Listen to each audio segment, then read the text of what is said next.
गोल गोल नहीं मिले तोला रोज रोज। कहाँ पाबे वो गवई गाम तो, कहाँ पाबे वो गवई गाम तो। मैं बर्फ खाऊं गोल गोल नहीं मिले मोला रोज रोज। कहाँ पाऊंगा गवई गाम मोर, कहाँ पाऊंगा गवई गाम मोर।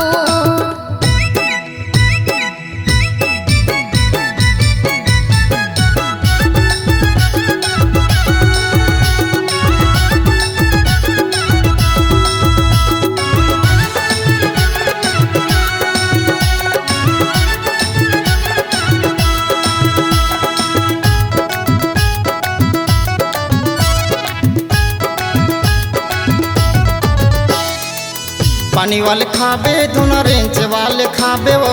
पेप्सी गोलवा खाबे धुन दूध मलाई खाबे वो। पेप्सी गोलवा खाबे धुन दूध मलाई खाबे वो। रगड़ घास खाओ नहीं चौको बार दे देगा। नगद पैसा धरे नहीं फोन पे मले लेगा। नगद पैसा धरे नहीं फोन पे मले लेगा। का खाबे बोल बोल आवो नहीं रोज रोज। का खाबे बोल बोल आवो नहीं रोज रोज। कहाँ पाबे वो गवई गाम तो, कहाँ पाऊंगा गवई गाम मोर।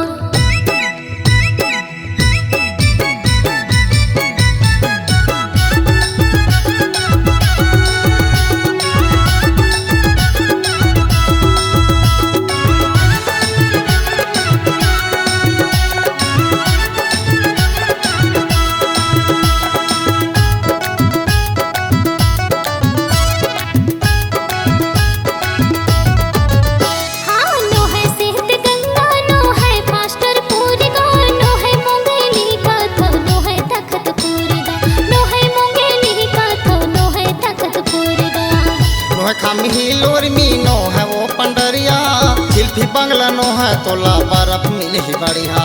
चिल्फी बंगला नो है तोला बर्फ मिली बढ़िया। बेटे ढक्कनला खोल खोल नहीं मिले मोला रोज रोज।